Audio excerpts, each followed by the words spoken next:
Hello, Lou Hamilton from Audible Elegance here in Cincinnati, Ohio. And we do work on Facebook and Instagram and X. I write a monthly blog that can be found on our website, audibleelegance.com. And while you're there, take and enjoy our orphanage because we're constantly getting new and used equipment on that page. And today I thought I would do something that's a risky thing for us senior citizens, which is to get down on the floor because we usually have to figure out what else we're going to do while we're still down here. But I'm down here for a cause. And the cause is to point out a different approach in power amplification. And that is between a single chassis stereo amplifier and monoblocks. And the case for monoblocks is the way I'd like to put it. And the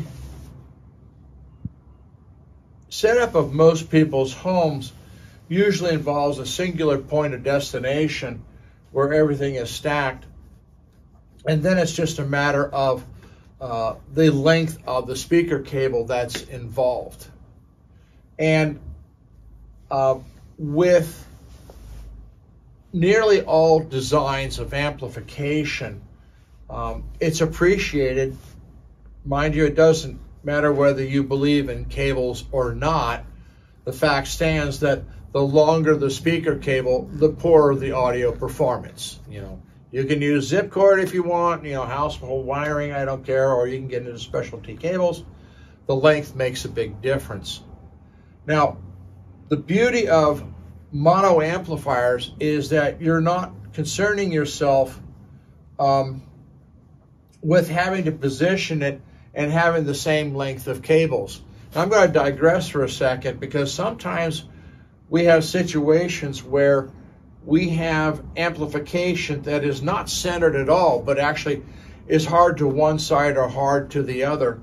And in fact, we work with two manufacturers to have cables built so that if we have 6 foot to one side but 20 foot to the other, we actually wind up with the same sonic footprint going to each speaker by changing the cables themselves.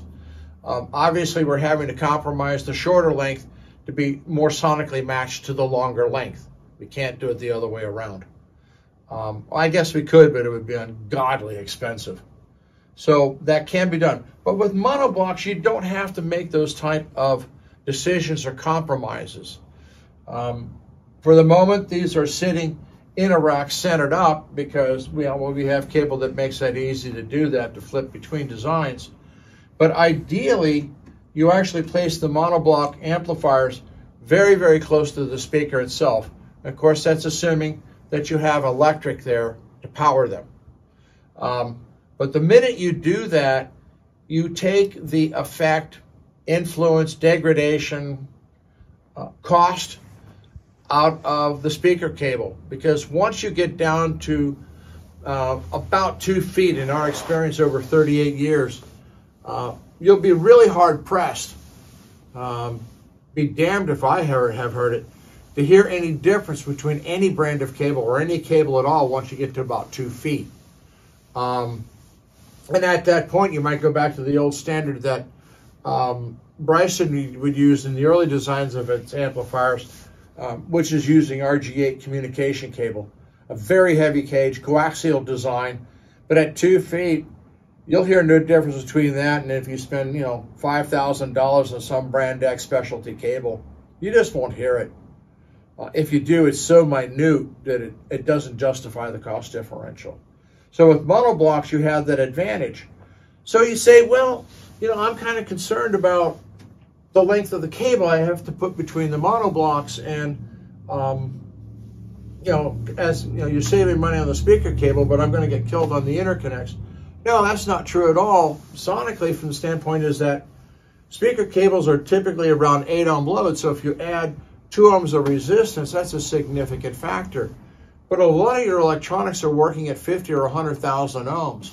So even if you add 10 ohms of resistance because of the length of the cable, it has really no sonic signature impact at all, at least from the electrical standpoint. So there's a huge advantage of going with longer interconnects from a sonic standpoint. Whether you want to spend a lot or a little on it, well, I think the trade-off is you're going to wind up much better off because you've taken the speaker cable length out of the equation entirely. And so whatever you may sacrifice on, if you believe in that, and the quality of the interconnect, you're going to more than make up on the short length of the speaker cable itself. So that's the case for mono amplifiers. You typically are going to pay more for mono amplifiers, either because the manufacturer decides to build a mono amplifier of significantly greater power than their stereo amplifiers, or that you're ending up having to pay for the cost of chassis, independent power supplies, because you can have a dual wound toroidal transformer, dealing with certain things, but you don't have that issue with the monoblocks at all. It'll have its own independent power supply.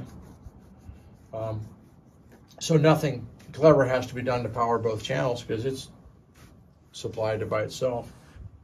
So I've owned both stereo amplifiers, mono amplifiers. I've owned home theater receivers. I've enjoyed all sorts of product over the years, but I'm one of the few who really got to enjoy owning the real Marantz Model 9 power amplifiers, the real McCoys, not the remanufacturers, with the magnificent EL34s, the Mullards, and always enjoyed having the mono amplifiers. And I regret the parting of the ways with the Marantz, but business required it, and that's the way life goes.